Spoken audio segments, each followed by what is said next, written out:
You're listening to Superpower Up with multidimensional master, superpower expert, and former counterintelligence agent, Tonya Dawn Recla. If you're ready to disrupt reality, then sit down, strap in, and prepare to experience the show that proves there is no spoon. Hello, everyone. This is Tonya Dawn Recla, your superpower expert, and I'm really delighted today to have with me just this beautiful, amazing woman who walks the world with such light. And it's kind of a unique situation in the sense that, as you can imagine, a lot of folks come across our desk and we get a lot of inquiries for this show. And I just remember, I don't remember the exact situation where I first became aware of Elizabeth, but at this point you get like the feeling, right? The vibe, the resonance, like how to kind of expand into that and ask questions that aren't really questions, and just feeling into that. Like it was very cool. I distinctly remember just tapping in there and saying, there is a conversation between us and I'm excited to see where it goes. And then it just kind of went to the wayside, and our team does what they do. And she's on my calendar. And so I to have all that culminating in this moment was such a great reminder of what trust and that awareness of allowing that unfoldment to occur comes from. And for a lot of you, I know you're experiencing, especially, as you awaken to these new things, and as the pacing of things seems to pick up, the tumultuous of things obviously tends to pick up when you're moving through certain aspects, and the guiding light in all of that is do we dare hope, right? And I think we've picked up a story in our collective consciousness, certainly amongst intellectuals, of the idea that hope is a rather naive venture, and I think it's powerful when we can step forward and say, what if that's the very foundational principle that allows us to step into this new world, this world that we can all see, but it's challenging for some to understand how to walk within it. And so we're talking with Elizabeth April today about how to quantum leap into what's possible. And she and I were kind of jiving before, and there's this beautiful synergy with the conversation of hope. And when you look out at our society and you pay attention to frequencies and conversations, there's an underlying frequency of hopelessness in most dialogues, in most conversations people are having, and most of the things people allow themselves to think about. And there's a density to that frequency. And so I'm excited in this conversation today to talk about it, because we love talking about superpowers and what's possible. But ultimately, if you can't open up into those expansive spaces and allow for some movement at a higher frequency level, you can't really do some of these superpowers, right? You can't really harness them or hone them, because if they're rooted in kind of a density, it makes it rather impossible to harness that power. And so that's what we're going to focus today's conversation on, is how do you quantum leap into what's possible? And Elizabeth's story is just a miraculous one. Like I said, she walks the world as that light and helps others, and just kind of holds out that hand to say, look, I get it. Like it can be really daunting and it can be scary. But when you start opening up to what's real and the truth of things, and peel those layers back, it's a beautiful dance that you get to do with the divine. And so I love that she's walking the world and assisting all of you in that process, and speaking what's truth, and just sharing her experiences in it. And it allows herself to be a model in that world. And so, of course, we honor that courage of everyone who's willing to walk that path. And so I know today is going to be just a delightful conversation. So I invite you to just relax and settle in as we bring Elizabeth on the show. And please join me in welcoming her. Elizabeth April, we are so excited to have you here. Thank you for coming. Thank you so much for having me on. I really enjoy your podcast and all that you do for the world as well. Mm-hmm. So it's definitely an honor and such a pleasure to be here. And it's great to find your tribe. It's so amazing how, all over the world, we've got these incredible leaders that are just, holding space for the rest of the world. And it's so great that we have something like the internet to connect all of us together and hold space for each other as well as these leaders in this, like you mentioned, very tumultuous time to exist. So it's incredible to see what you're doing and to be here today. Well, awesome. Well, it feels like kind of a match made in heaven here. So we'll jump in, and of course, our listeners always want to know, what are your superpowers? Yes, this is a great question. And of course, I could go into maybe some like actual superpowers like telepathy or astral traveling or, remote viewing, lucid dreaming, all of those great kind of psychic superpowers. But ultimately, I would say, hands down, my best superpower would actually be the superpower of discernment. And I don't think that people really think about discernment as a superpower. And maybe you've had other guests say discernment as well, but the ability to resonate with what is in alignment, I think, is probably the ultimate superpower that everyone needs to kind of start stepping into and working on, and realizing that you are the only one who knows what is right for you in that moment. And it doesn't come down to a book or a scripture or a teacher or a God to tell you what is right and what is wrong. So discernment is my superpower today.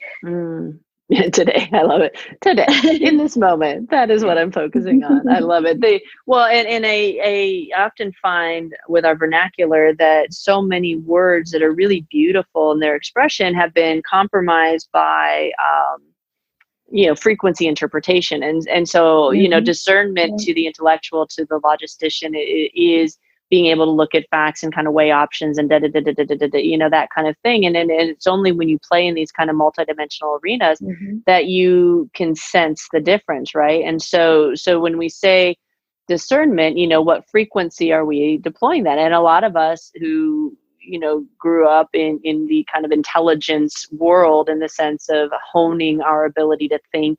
You mentioned telepathy, and I love discussing kind of the frequency of thought, energy, and other things, and reminding people like that's just information, right? And so there's this beautiful channel of information that we can access that is knowingness, and then we can apply it to all of these different information frequencies. But I don't know about you, that wasn't really covered in school when I was matriculating. and then I went on to, get a master's degree in critical thinking and then an intelligence agent. It's like, there's just piles and piles and piles of intellect that I had to sort through in order to say, okay, how do I use something like discernment in a higher resonance? Right? Because I love that word, and I love the idea of kind of using it to help yourself navigate the challenges where most of us apply that word. And so we're talking today about quantum leaping, and some of us are old enough to remember the show Quantum Leap, and kind of what that meant. And I think a lot of people would scoff at it as being kind of a superhero movie or X-Men kind of phenomenon. But we actually ran a Quantum Leap program a few years back, and proving that it is possible to not skip steps, but to kind of fold time and space and be able to move swiftly. And before the show, you talked about this idea of the and really understanding, one, that it's not an either or, that it's all the time, right? We're always in all of these different frequencies all the time. And we really get to choose where our attention, what we're associating as, which aspect of us and which frequency in what dimensional reality we're choosing to operate in. But it doesn't change the fact that they're all going on, or they're not, right? In some cosmic void somewhere, just the potentiality of them is. But what is that? Let's take it back a couple notches and say, okay, so I go to my job and I pay my bills and I raise my kids and all these other things. And now you want me to think about quantum leaping. What does that have to do with my life? Right. And so how do we make those connections more tangible? Absolutely. So, the biggest thing, we can talk about quantum physics, and it directly applies to our life, because all quantum physics is a fancy word to say vibrational frequency, right? It's just the study of the smallest particles of the universe, which is just energy. It's vibration, and vibration is everything beyond that physical material world. But ultimately, the biggest aspect that we need to kind of think about in regards to quantum leaping is that it actually dissolves our own limiting beliefs. So say, for example, you're like, okay, so I want a new job, right? I don't like my job. I want to make a transition. A lot of people are in this transitionary state. So you want a new job, and you go about doing it. And so in the past, you had to write a resume and put the resume out there and really think about what job you wanted and how you fit in.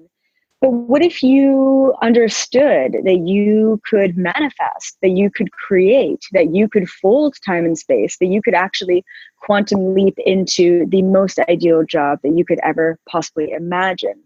And so by understanding that it's just possible to actually hop, to transmute, to move into what you want and your dream life without necessarily having to do the grunt work of step by step, that's the biggest tangible aspect of understanding quantum leaping, is dissolving old limiting beliefs, that it's possible to swiftly transition into something that is going to serve you a lot more.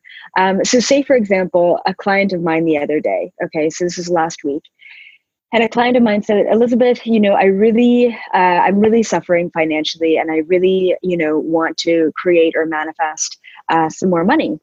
How do I do it? And I kind of explained the concept of quantum leaping. And I said, you can only quantum leap when you let go of expectation and attachment on what you want, and when it truly aligns to your highest vibration. Because if you want to quantum leap into something, wait, there's a catch. There's a catch. Wait. I didn't read the fine print. Of course, there are conditions. There are conditions for quantum leaping. So I'll repeat them because it's important. So the conditions are, you cannot have any sort of attachment over what it is that you're quantum leaping into.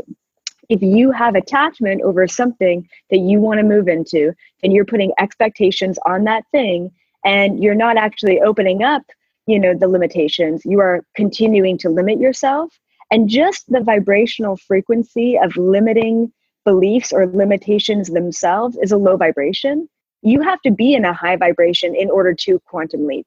So things like attachment and expectations lower your vibration. Therefore, it's next to impossible to quantum leap into that place. And then whatever you're quantum leaping into, it has to be fully aligned to your vibration. So if you want a job of being a lawyer and doing a 9-to-5 thing, and you're actually a social worker, it's not really aligned to your highest vibration. So it's got to be something that excites you in order to quantum leap into it. Mm-hmm. And so I kind of explained this, to my client, and I said, look, ask for monetary support, but ask for it without expectation, without attachment, and ask for it understanding that it can come to you in a variety of ways. And then I got an email just yesterday, and this client messaged me and said, hey, this is really random, but my grandfather passed away, and he actually left me a sum that I did not expect, for my grandfather to leave me. Boom, just out of nowhere, he quantum leaped. So before, he's like, well, what new job can I get? Well, how am I going to be able to make this money? Well, where should I be applying? What should I do? And so once again, all of those limiting beliefs, the second that we let that go and we're trusting that things can miraculously appear literally out of nowhere, it's quite an incredible mindset to be in, that anything can happen as long as we believe that it's possible to happen. Mm-hmm. And that is the ideal state of mind that you need to be in order to quantum leap. So it can be quite tangible, and then it can be quite cosmic, and it can go really, to the point where I'm at this point of understanding and practicing quantum leaping. And this is really cool, where I'll be sitting at my desk and I will start to tap into the infinite realities that are all around me, of all of the possibilities of things that I could do in that moment.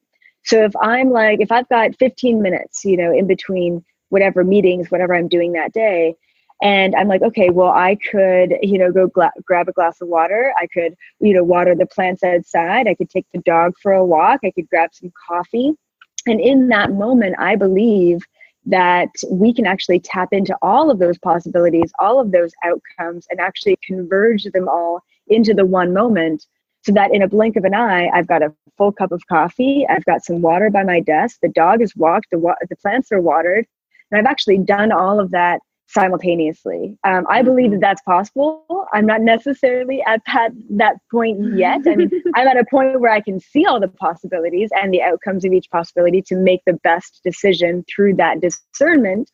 But I'm not necessarily at the point where I'm actually physically manifesting all of them simultaneously. But once again, I believe that that's possible. And quantum physics proves scientifically that that's possible as well. And it's just, how do we navigate that, especially moving into this fifth dimensional realm? Beautiful, beautiful. Well, we're going to touch on this more and what this has to do with the frequency of hope and moving into that space. But before we do, we're going to take a break. Elizabeth, let's let people know where they can go to find out more about you. Yeah, absolutely. So I've got Instagram, Facebook, YouTube, and a website. So if you just Google Elizabeth April, all of my socials will pop up, or you can go to my website, elizabethapril.com, to check out all of my content and information there. Fantastic. Well, we are talking today with Elizabeth April about how to quantum leap into what's possible. Stay with us. We're going to dive into this even more deeply right after the break. Stay tuned. Hello, everyone. This is Tonya Dawn Recla, Executive Director of Superpower Experts, and we want to thank each of you for making Superpower Up the #1 podcast network for personal development and spiritual growth. Because people like you have the courage to say that mindfulness, healthy living, disrupting reality, the pursuit of consciousness, responsible entrepreneurship, and radical parenting matter, we now amass over 1 million downloads monthly in more than 90 countries. Our numbers keep growing because there are far more people willing to live divergently than mass media wants to acknowledge. For you, the change makers, the light bearers, the way showers, we say thank you. If you're ready to take the next step in your evolution, go now to superpowerexperts.com and take the Superpower quiz. And as Neva Lee Recla, our youngest podcaster, likes to remind us, remember, we all have superpowers and we can change the world. Awesome. We're back today and we're talking with Elizabeth April on Disrupt Reality here on the Superpower Up Network about how to quantum leap into what's possible. And before the break, Elizabeth was sharing some cool stories about, her experiences, clients' experiences with regard to this idea of quantum leaping. Now, and I get it. Like, a lot of times it's easy to disregard things and say, well, that was just chance, or that's not really a thing, or da-da-da-da-da. And it's so incredibly crucial that you hear that it is that very thought, right, that exact thing of wanting to disregard it, wanting to wipe it away, wanting it to be something other than what it could possibly be, that is what keeps you out of the potentiality of harnessing this. It is a very bizarre place to find yourself, particularly those of you reared in logic and intellect and kind of the scientific method. And it's not that it doesn't stand up to those things, right? Because that's one of the easiest kind of erasures to provide it, is that it can't be proven, right? Well, it can be as proven as anything else can be if we choose to use lenses that might be a little bit different than lenses that we've used previously. And that's a whole kind of probably 20 episodes, but let's break it down to this idea of hope versus hopelessness. And when we as a society continue to insist that putting on rose-colored glasses makes us naive and foolish and ignorant, then there is this natural kind of chasm that happens between us and the reality that we're able to perceive of versus what's possible. Because essentially we're sending out these signals, these subtle broadcasts that are saying, like, it doesn't matter what you show me, I'm not going to believe it anyway, because I'm dead set against leaning into something if it's not proven, if it's not safe. And to be quite honest with you folks, a lot of this stuff, we're not even to the social proof phase yet, right? Elizabeth just said it. Like, I know this is possible. Now, can I demonstrate that physically yet? Maybe not right yet in this moment, but I do see it's possible. And here's another added difficulty in terms of convincing people this is possible, because some of this stuff can only be seen at certain frequencies. And so, I share with clients all the time, it's like, you can't insist that we show you blue if you're refusing to remove the red filter in front of your eyes, right? You literally can only see what you're willing to see. And most of us were reared in this idea that seeing is believing, right? Well, it's the opposite, right? Believing is seeing. We used to teach this to counter intel agents. And so how do you kind of engage in a frequency of hope or belief when you have so much evidence, quote unquote, to the contrary? And it's a real thing. I'm not speaking in flowery, fluffy language here, folks. Like, you have to be able to look something in the face and deny its existence. Because if you can't, then you feed energy to that very thing that you don't want to look at, and it stays, right? That's what creates the density around it. That's what allows us to see it. And so most of us, the very habits that we have of looking at something from a responsible standpoint, right? So let's take your client, like if money is going out or is greater than money's coming in, there's a real problem, both on a personal financial ledger as well as a business ledger, right? And so we've been trained that you have to look at those numbers and figure it out. So that usually means paring down expenses and budgeting and all of the really responsible things to do. Well, those very acts put energy on it. And if it's coming from a place of entrenchment into dense vibration, then it perpetuates that exact scenario, right? And in most worlds, to suggest that you don't look at it and instead you pray, right, seems very foolish. So how do we transcend this huge chasm between what I would consider hopelessness, right, which is totally relying on the logic of the mind and memories and any sort of bastardized overlays that we've stored in there, into this frequency of hope, which says, you know what, I can't prove it, yet everything in me lights up and buzzes around this. I'm going for it. How do we even approach that dialogue in a way that starts to inch people forward? Right. Well, this is definitely something that I've been playing with for quite some time. And there's kind of two concepts that are interlaid between hope and hopelessness. And when we are in a state of hopelessness, we are in a state of filling voids, of feeling lack, and of needing to overcompensate in so many ways, because deep down we're restless, we're unhappy, and it creates depression and anxiety in that hopeless state. And what I tend to find is people who are hopeless, they obviously, the typical things, they don't love themselves and those kind of things, but they try and over control finite aspects of their reality because of one major thing. And really what it all comes down to, I believe anyway, is trust, right? So the main thing to transmute hopelessness into hope is trust. And right, so but trust then, who, right? Exactly. Yeah, And exactly. That's exactly what I was going to say. So who am I trusting? What's going on? And ultimately, you've got to trust you, okay? But I believe that we are the universe, right? And I always spell universe with Y-O-U at the front, right? We are the universe. We've got the universe inside of us, right? We've got that source energy inside of us.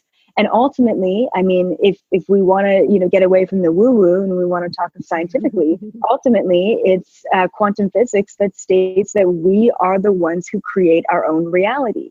That's scientifically proven that our conscious observation, as you've mentioned, if you look at the sky and you always see blue, but all of a sudden someone walks up to you and says, hey, did you know that the sky is actually purple?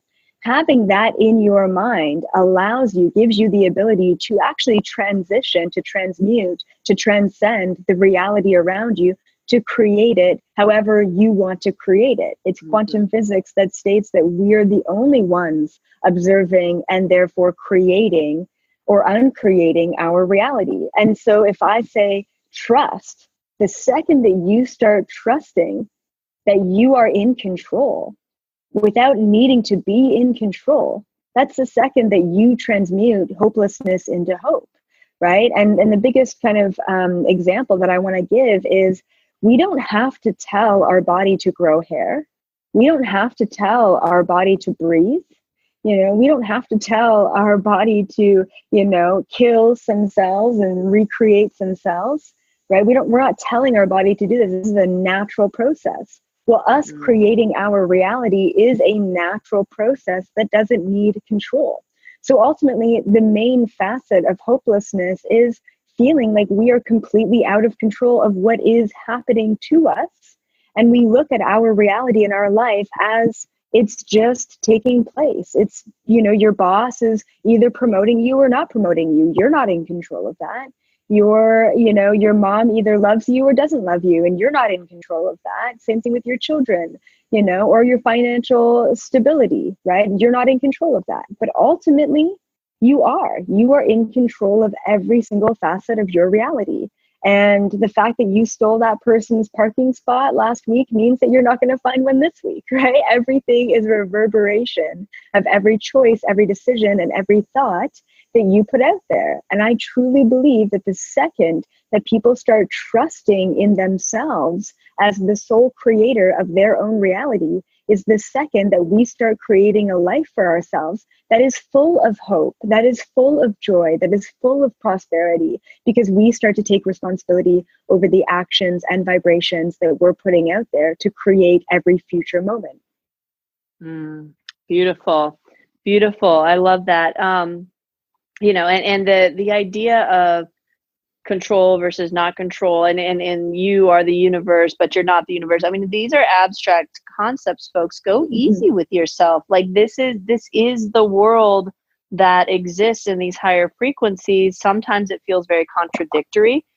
Sometimes it feels very like, you know, I remember describing it like cause and effect or backwards, you know, it's just, there's just some weirdness things. Like if you've got like the circus thing going through your head, like if you're probably in the right place, and it's okay. Like it doesn't have to make sense to you. You don't have to understand it, because your entire operating system has to get rewired and upgraded. And so in that process, it's okay to just say, yeah, I don't know. I don't know what to do here. I don't understand what's happening, and just be fine with that. And so, you know, as we're going through these things, this is a journey, folks, right? It's, yes, you exist there. Yes, you've been there all along, but you developing the awareness of it is an unfoldment. And you know, most people that we've interacted with, the clients over the years, I would, you know, put it at thousands of, I don't even know at this point. You know, I wouldn't even dare to number it. And there's this natural place of like, right, where it's like the questing, the striving, like when you do completely embody the awareness that you've been there all along, and it starts to rewrite the overlays, and your timelines start to kind of dissipate, and you're able to just be in the experience of it. Only then will you totally understand. Okay. And understanding does come, but you can't use that as a crutch, right? We can't step back on this side of the chasm and go, I'm not going to leap until I totally understand it, until I know what it is. I want some assurances first, right? It will never happen. It's called a leap of faith for a reason. And trust that when you make that leap and you turn back to look at the chasm isn't there. It was never there. It's like a little fissure. And you're like, wait, what happened there? And all of a sudden you're like, oh, it makes perfect sense. And yet it makes no sense, right? So it's all of that can be true. And that stirs up a lot of angst in us, and especially when most of this is happening for people just about the time they get kind of stable in their physical reality, right? About the time you're topping Maslow's hierarchy is about when the whole thing erupts on you, and it's like, whoa, you know, and you feel like I worked so hard to get here, all that stuff comes to light. Well, it's okay if you truly want to live a different existence, then you have to allow the reality to kind of shape and shift itself in your presence. And it doesn't mean that you have to be terrified, right? And so reach out for assistance. Make sure that you're getting supported. Make sure that you're getting supported in a way that's in resonance for you. Sometimes support just looks like, you know, taking your shoes off and standing in nature, right? And being present to that. Sometimes support is a group like you two, like, okay, we're all crazy. Like, folks, we're getting over 1 million downloads a month in this network. Like, you're not alone. Like, this is, it's not normalized by any stretch of the imagination, but it's definitely taking hold and shaping the collective consciousness. Like, it is okay. And it's okay not to understand it. And it's okay to just be in it, and reach out to Elizabeth, look at what she's offering, like listen to our shows, like just expose yourself to it, because it's going to allow that to be a lot more gentle of a process and loving. And, you know, we don't have to be hard on ourselves when we don't totally get it, because none of us totally get it, right? Like, we get that we can, and there are also aspects of us that continue in their evolution. And so there's always something of inquiry, right? That's how Elizabeth and I started our conversation earlier, was like, oh, what are you in inquiry to right now? Like, it doesn't, I hope it never ends, you know? And so all of that's okay, right? It's kind of like, I'm okay, you're okay, like everything's gonna be okay, and just take a deep breath, and you will come to a point where you kind of wish you had enjoyed the ride a little bit more. And so at least let me offer that up of, it's okay to enjoy the ride, even when you're not even sure what you're riding or where it's going.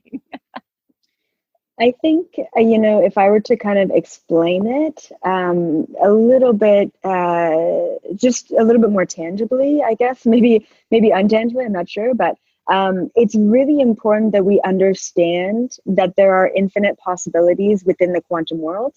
And we are all ascending into that quantum world. As we raise our vibration, we're getting away from this third dimensional linear time and space reality, and we're moving into the fifth dimension. And a lot of you have probably already heard, third dimension, fifth dimension. I don't know what's going on, but I describe the fifth dimension as a quantum reality. Okay. So that all that means is that it's simultaneous. Everything is able to exist simultaneously, which is really cool and also very confusing.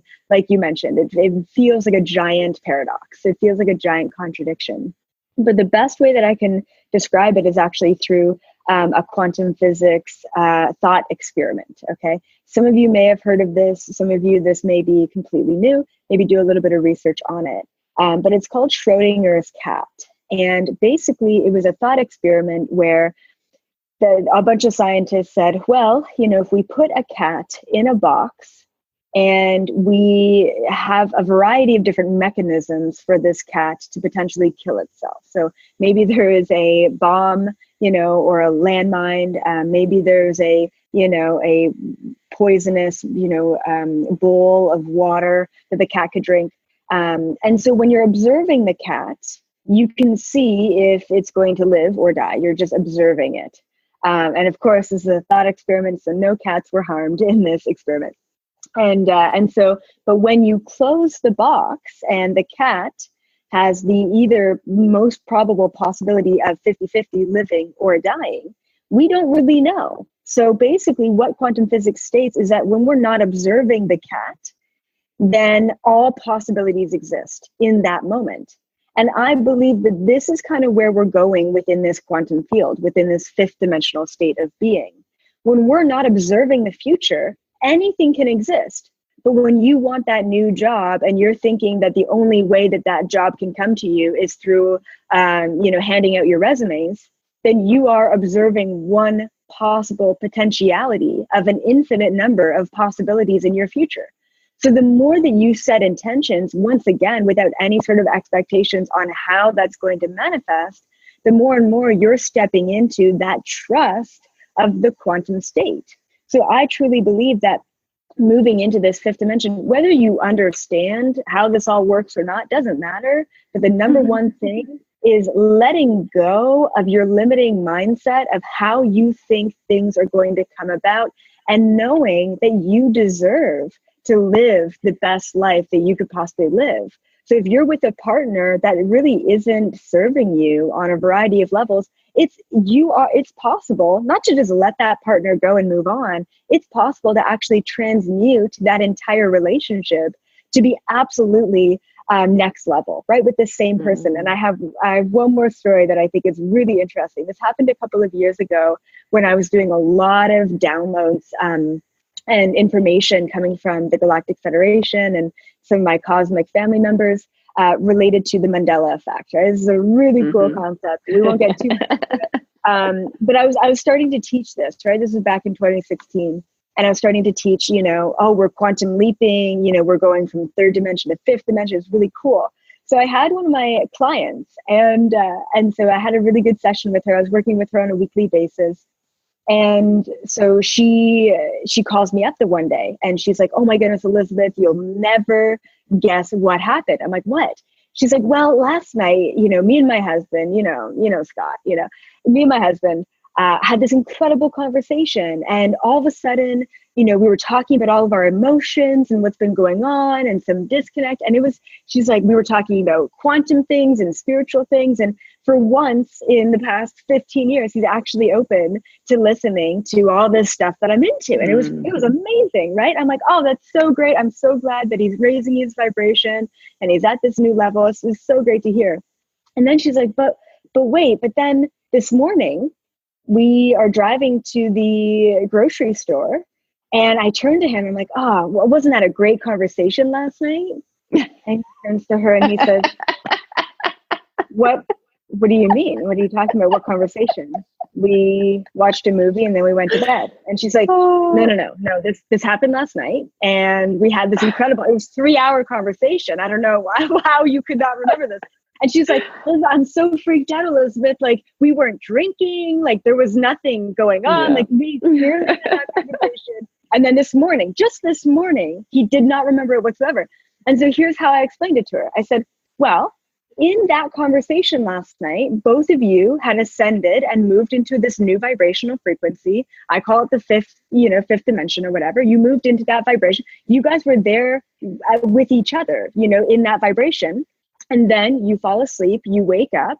And as you woke up, both of you woke up in different vibrational frequencies. He woke up in his old third dimension vibration. You woke up continuing to be in the fifth dimension vibration. So what happened was the conversation that you had in the fifth dimension last night, only the people who are also in the fifth dimension the next day are going to remember. So you remembered the conversation, but in his reality, in his vibrational frequency that he woke up in, that conversation literally never even didn't happen. Nope. Exactly. Right? No, we've had moments. Yeah, my husband and I have sat in moments where we were accessing information. And if the frequency dropped at all, it could be a phone call, anything came in, like the information that was just coming through disappears. And we've had, and then when you engage in synergistic collaboration, the information actually disappears. The one person can't access it anymore. Both people have to be present. And so we've played with this in moments like that. I mean, you want to talk about quantum leaping in moments. And it can be recalled, but it is a conscious choice to re-engage at that level. And particularly for people who are newer to it, that tends to kind of incite, because the ego doesn't see it coming at first. And then it's on alert for it, right? And so it's kind of like our daughter reminded us the other day of getting the second ear pierced, right? The first time it's like, oh my gosh, what just happened? Send out the good vibes. And then the second one, it's like, no, this is going to hurt. It's really going to hurt. Like, please don't do this. It's really going to hurt. Like, are you going to keep doing this to me? And so it sends out the pain signals, and it's kind of the same concept of like, that was scary. We don't know what that was because it doesn't have a foothold there. Anyway, I love that. That was awesome. I'm so glad you shared that because it's so trippy, right? It's like, wait, did I imagine this? And it's like, well, kind of, but also you didn't. And you're awesome. I'm so grateful to know you and to know the work you're doing in the world, and that we were able in a small way to support that and get that out to our folks. So folks, if Elizabeth is resonating with you, check her stuff out, see what she's up to. Again, find the people that you're willing to lean into a little bit and be like, please guide me. That's it's okay to get help. It's okay to want to hold somebody's hand. It's okay to want to walk beside people. Of course, we know that you are an aspect of the divine and you're here and you already know all of this and and you got some pieces that didn't get the memo. So it's okay to lean into it. Elizabeth, where for our folks who really want to know more about you, we can go to your website, elizabethapril.com, and then social, right? All over the place. Yep. YouTube, Facebook, Instagram. I'm constantly posting, videos. I love talking about aliens, quantum physics, obviously spiritual awakening. So if you're definitely hungry for more, I've got a lot of content posted out there. Oh, well, I just delight in you, and I just honor your courage in walking that path and just being so amazingly eloquent and bold in your presentation and willingness to model what so many are afraid to step into. So thank you for everything that you're doing in the world. And please let us know how we can keep supporting your beautiful work. Absolutely. Thank you so much for having me on. Absolutely. To all of you out there, as always, we appreciate your loyalty. It matters. And we know you're listening. And it just, it's such a beautiful dance to be a part of and to have you alongside us. Reach out, let us know what you're up to. Go to the Facebook group, kind of chat it up there. And let us know what topics you're interested in. There's a great synergy here that's being crafted, and it'll go where it's going to go, and we just all get to be a part of it. And so take some responsibility in that. If you want to play at a deeper level, you can always check out our programs page. But until next time, as always, go out, uncover your superpowers, and change the world, folks. Take care. Bye-bye. Are you ready to discover your superpowers? Go now to superpowerexperts.com and take the superpower quiz today.